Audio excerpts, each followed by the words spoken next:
Has anyone ever told you that you were the problem, just to avoid blame? She said it so casually, like she was talking about the weather, but the words cut deeper than anything she had ever said to me before. We were sitting at the dining table, her husband pouring himself another glass of wine, her kids laughing in the other room, and out of nowhere Amanda turned to me and said, "You're just too negative to be around for Christmas this year." She didn't even flinch, didn't hesitate, and the worst part was the little smirk on her face, as if she was proud of herself for finally saying it. I just sat there quietly, letting the words hang in the air, because the truth was I had been preparing myself for this moment without even realizing it. Over the years, I had grown used to being dismissed, used, taken for granted, and this was just the final confirmation of what I had known for a long time. In her mind, I was disposable.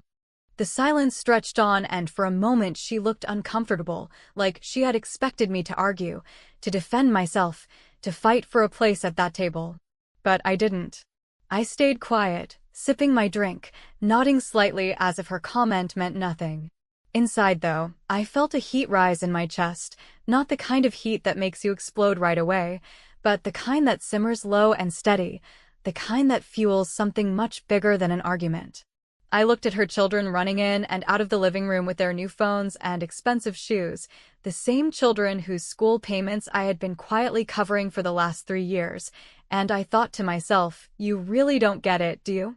Amanda has always had a way of making me feel small, of reminding me in subtle ways that I wasn't married, that I didn't have kids, that my life was somehow incomplete in her eyes. And yet, every time her family hit a rough patch, every time her husband's hours got cut back at work or a bill came due that they couldn't quite cover, I was the one they called.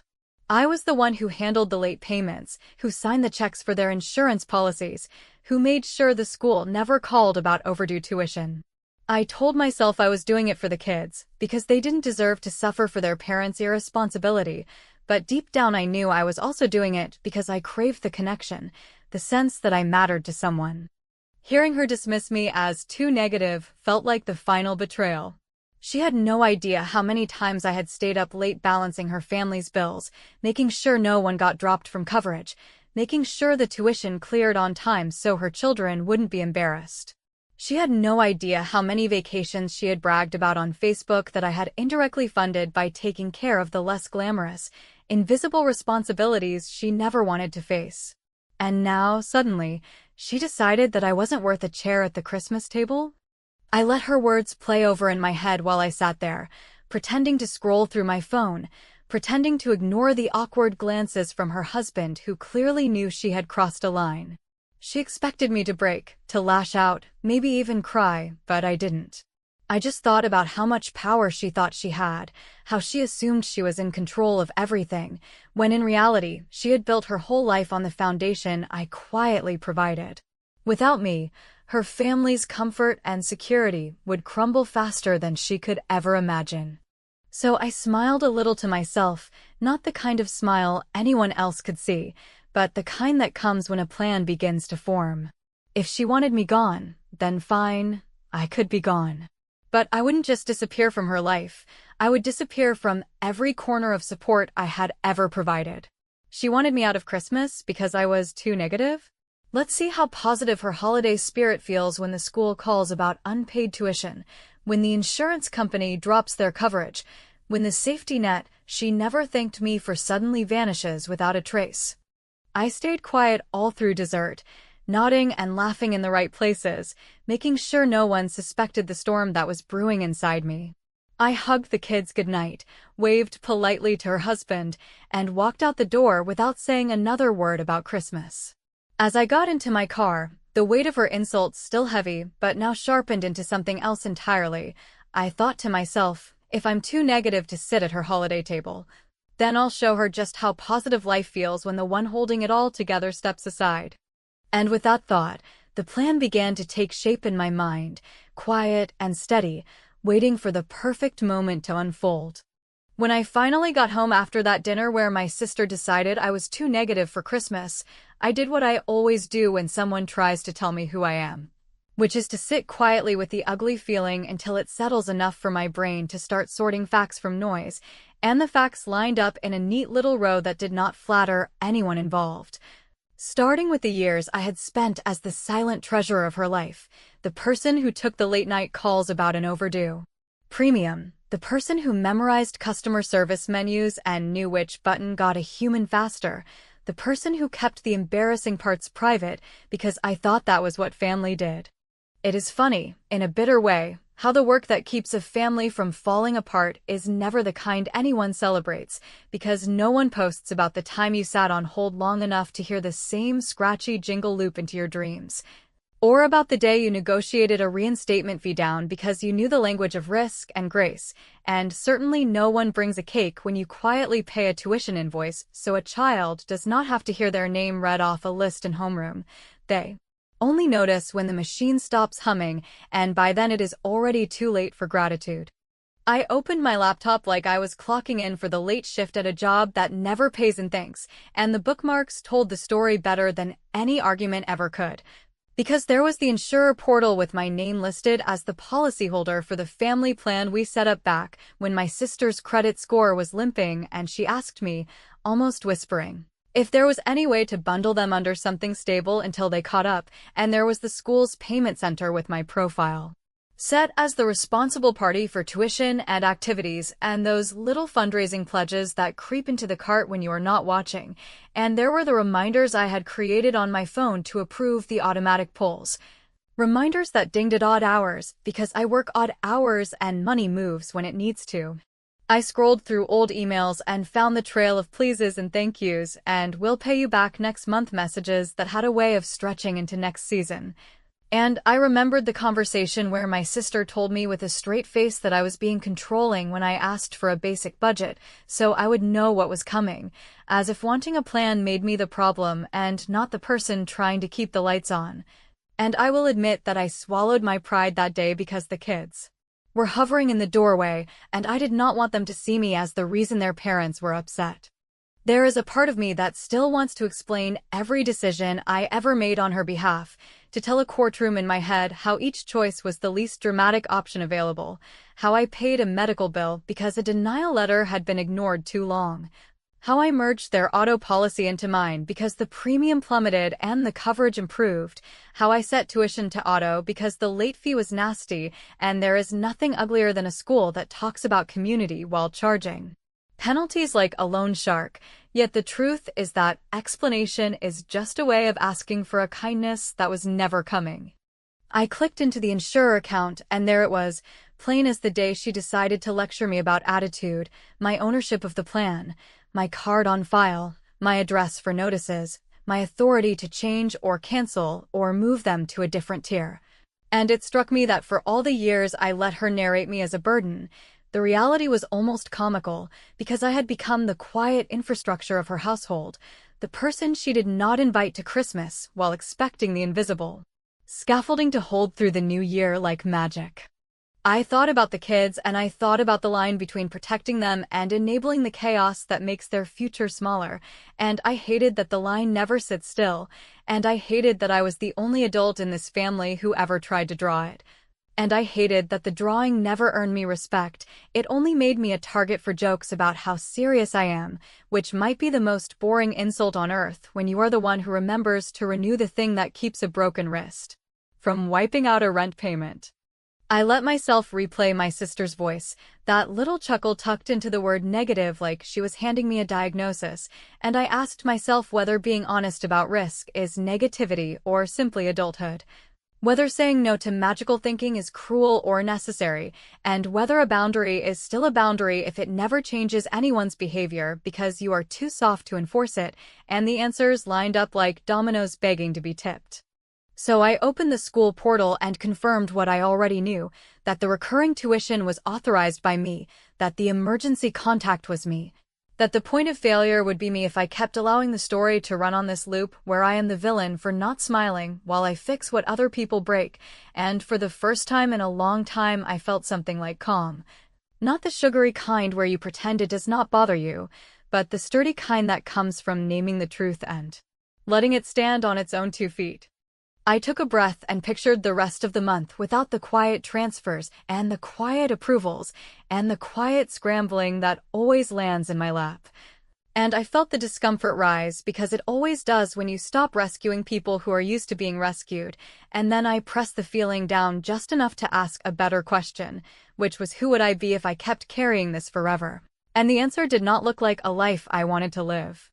I closed the tabs I did not need and left open the one that mattered most, the insurer dashboard with the toggle that controls everything my sister takes for granted, and I thought, with a steadiness that surprised me, that if I am too negative to sit at their holiday table, then I am certainly too negative to keep underwriting their peace of mind, and that maybe the kindest thing I can do for everyone, including myself, is to let the natural consequences finally knock on the right door. I moved the cursor, felt the smallest tremor in my hand that told me I still cared more than I wanted to admit, and then I listened to the quiet answer inside me that has been waiting its turn for years and years.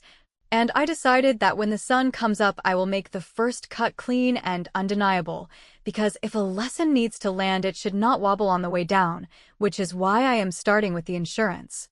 The next morning, I woke up earlier than usual, not because I had to be anywhere or because an alarm pulled me out of sleep, but because my mind had already decided that the waiting was over and the first step needed to be taken before I lost the nerve to second-guess myself, and as I sat at the kitchen table with a lukewarm cup of coffee I barely tasted, I opened my laptop and pulled up the insurer's portal, the same one I had been logging into for years with the kind of muscle memory that comes from doing something so often you no longer even think about the steps. The screen lit up with my familiar login, and within seconds there it was, the family plan that had kept Amanda, her husband, and their children protected from the unpredictable blows that life loves to throw, a plan with my name attached to every single detail. A plan that had drained thousands upon thousands from my account while Amanda strutted around telling people about the vacations they deserved or the upgrades they simply had to have, never once stopping to mention that it was me who made sure her children had access to doctors or that her home repairs were covered when the storm season tore shingles off the roof. I stared at the policy, letting the weight of it press down on me, and I thought about the irony of her calling me negative while clinging to the very safety net I had built. Because what could possibly be more negative than living a life propped up by someone else's sacrifice while pretending it is your own stability, your own hard work, your own responsible planning? I clicked into the details, reading line after line like I was reciting a list of grievances, and each coverage type felt like a reminder of one more way I had given without recognition. Health coverage that meant her children never had to wait in a crowded clinic, auto insurance that meant her husband's reckless driving never bankrupted them, homeowners protection that gave them the luxury of calling for repairs without sweating through the math of what it would do to their bank account. I sat there wondering if my hesitation meant I was still too soft, if there was a part of me that wanted to give her one more chance, but then I remembered her smug smile as she told me I wasn't welcome for Christmas. Like she was doing me a favor by stating out loud what had probably been simmering in her mind for years, and I thought about the way she leaned back in her chair waiting for me to argue, the way she almost seemed disappointed that I didn't explode. And I realized this was not just about one holiday or one insult, but about a pattern that had been allowed to grow like mold in the dark, feeding on my silence until it covered everything. So I pressed the button to cancel, and the screen asked me to confirm, as if it wanted to give me one last chance to back away, but I didn't flinch, I didn't pause, I simply confirmed. And with that one act, I shifted the balance of power in a way Amanda would never see coming. The confirmation email landed in my inbox within seconds, bland and emotionless, just a notification that the policy was terminated, but to me it felt like the first deep breath I had taken in years, a reminder that I was not powerless, that I did not have to keep playing the role of savior while being painted as a burden. I imagined the ripple effect, the phone calls Amanda would eventually get when the next appointment tried to process, the shock on her face when she realized she was not as untouchable as she had always assumed, the frantic questions she would throw at her husband, the arguments that would erupt as they scrambled to blame someone else, never considering that the blame rested squarely on their own arrogance and entitlement. For a moment, I almost felt guilty, not because she didn't deserve it, but because the children would be caught in the middle. Yet I reminded myself that children are far more perceptive than adults like to admit. And maybe it was time they saw that actions have consequences, that disrespecting the person who quietly holds everything together is not just rude but dangerous, because one day that person may decide to stop carrying the load. And when that day comes, the collapse is swift and brutal. I closed the laptop and sat there in the quiet, my phone on the table buzzing with meaningless notifications, none of them from Amanda yet because she was still blissfully unaware of the storm I had set in motion. And I thought about how silence had always been my weapon even when I didn't realize it. She thought silence meant weakness, but in reality silence meant calculation, patience, and control, and now that silence had transformed into action, there was no undoing it. Leaning back in my chair, I allowed myself the smallest smile, the kind that isn't for anyone else to see, but is meant only as a signal to yourself that you finally took back what was always yours. And as I looked at the clock and realized it was still early in the day, I knew that the insurance was only the beginning, the first strike in a sequence that would unravel her comfort piece by piece, each cut clean, deliberate, and undeniable. Tomorrow, I decided, I would move on to tuition. If canceling the insurance felt like tearing down the invisible scaffolding that kept her family balanced above the chaos they always created, then going after the tuition payments felt like striking at the very heart of the illusion my sister loved to parade in front of the world. Because Amanda had built so much of her image around being the perfect mother with perfect children, attending the kind of private school that parents love to brag about at family gatherings, the kind of school that came with glossy newsletters, smiling group photos, and endless opportunities to post about award ceremonies as if her children's achievements were entirely the product of her good parenting rather than the financial safety net I had been quietly stretching under them for years. I logged into the school's payment portal, a page I knew better than my own utility accounts, because for 3 years straight I had set the tuition to auto-withdraw from my bank, a setup that Amanda had once promised to take over soon, when things got better. A promise she repeated every year with a different excuse, sometimes blaming her husband's inconsistent hours, sometimes claiming the car needed repairs, sometimes spinning a story about unexpected medical costs, but never once acknowledging that in the meantime I was draining my savings so that her children could wear uniforms, sit in well-equipped classrooms, and avoid the awkward questions that come when tuition is late and administrators start calling home.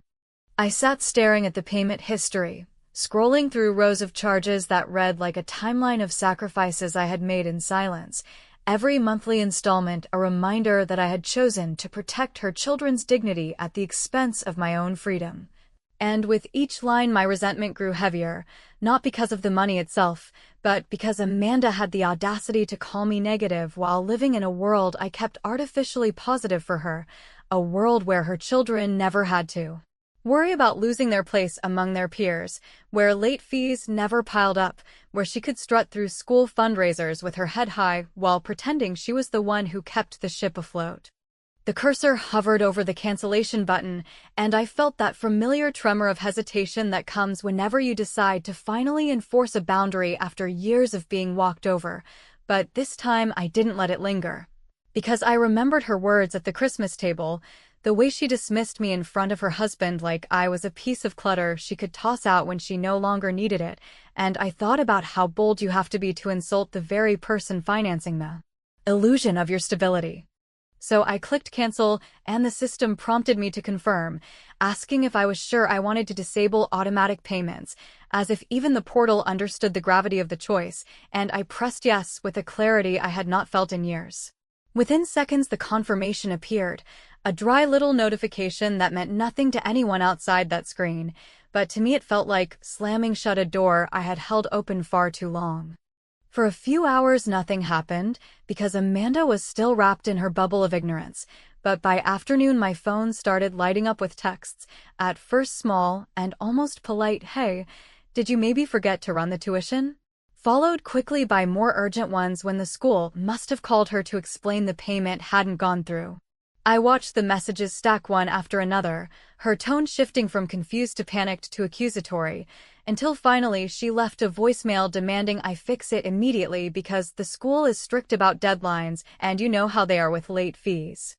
I sat listening to her voice, sharp and panicked, the same voice that had mocked me days earlier for being too negative, and I realized just how quickly arrogance crumbles when the person holding the strings decides to let go. She wanted to paint me as the gloomy sister dragging down her celebrations, but here she was, scrambling to reach me, suddenly realizing that her version of stability was nothing more than my generosity disguised as her competence.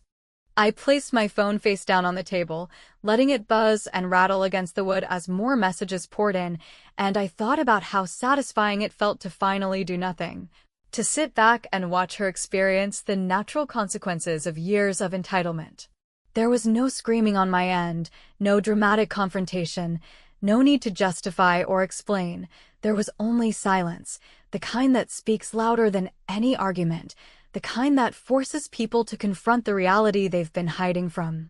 As evening settled, I saw her name flashing again, another call I didn't answer, another plea I refused to indulge, and in that moment I knew I had crossed a point of no return. I had shown her, without a single word, that I was done being the invisible ATM, done being the quiet safety net, done being the one who fixes everything while being treated like I am nothing.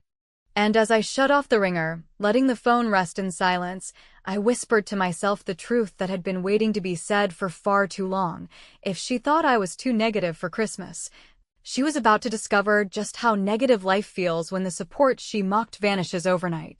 The first day after I pulled the plug looked exactly like the kind of day that used to send me scrambling to fix things before anyone noticed, except this time I let the clock do what it does without me. And by mid-morning the messages started arriving in waves that felt almost rhythmic, a few cautious texts from Amanda asking whether there had been some kind of mistake. Then a slightly sharper one about a call from the school saying the tuition portal showed my authorization removed, followed by a voicemail from her husband with a tone that tried to sound calm while clearly trying to measure how much ground had just slipped out from under them. And I sat there listening to each new ping without moving a finger because I had already decided that their panic was not my emergency anymore.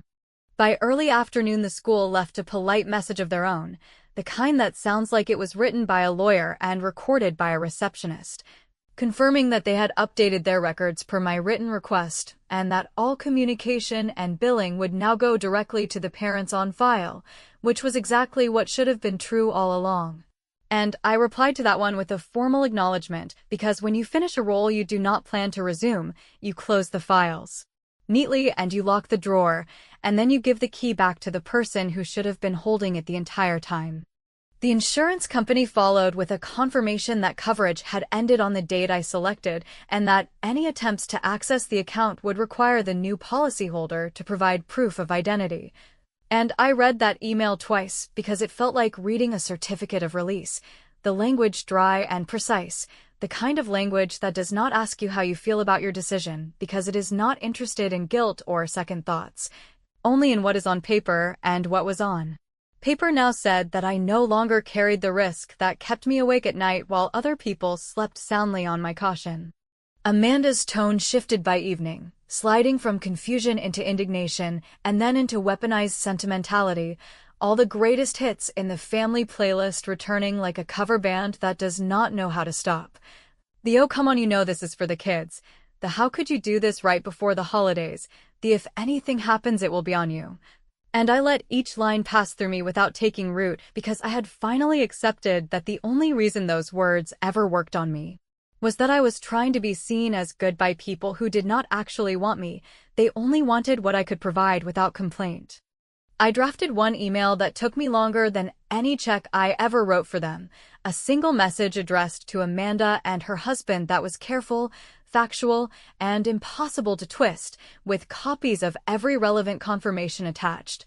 A list of every account where my permission and payment method had been removed, and a clear statement that from this day forward I would not authorize, fund, or manage any obligations on their behalf, that any attempt to open new lines in my name would be reported without discussion, and that any messages about money would not receive a response, because the conversation had ended the moment she decided I was too negative to share a table while assuming I would keep paying for the chair. Before I hit send, I added a final paragraph I knew would land exactly where it needed to, because it was the only part one wrote from the center of my chest rather than from a list of facts. And in it I told her that the worst part of this entire arrangement was not the money or the time, but the way it trained me to believe that I had to be useful to be tolerated, and that the truest thing I could do for myself now was to be done. That I would not be responding to future pleas or threats or group chat performances, and that if she wanted to talk to me again, it would have to be without invoices hiding in the background of her words. I pressed send and watched the little whoosh disappear into the outbox, and the silence that followed felt heavy but clean, like a room after the last box has been carried out and you can finally hear your own footsteps again. And then of course the buzzing began anew. A new voicemail that arrived while the email was still traveling, a string of messages that moved through denial into bargaining with predictable speed, and I let them stack because the only person who owed me a response was me. And I had finally given myself one that counted. Later, when the sky outside had softened into the kind of dull evening that makes everything feel slower, I set my phone on the table and listened to the steady tremor against the wood, not angry anymore, and not gloating either, just certain. And I thought about how she called me too negative while resting her life on systems I built, and I decided that the most positive act I could commit was to protect my own future from the endless appetite of people who would never learn restraint as long as I kept feeding it, which is why I opened my banking app and froze every autopay that even remembered their name, then closed it and turned the phone face down. When the next call came in, I did not answer, not because I wanted to punish anyone, but because I wanted the lesson to come from the only teacher they ever listened to, which is consequences. And as the buzzing carried on, I felt something like relief spread through me, slow and sure, the kind that does not need applause to know it did the right thing, and I smiled to no one in particular because there was no one left in the room who needed convincing. And while the screen lit up again with another call that would go straight to voicemail, I kept my hands exactly where they were and let it ring, because the truth was simple and it was final. I had already said everything that needed to be said.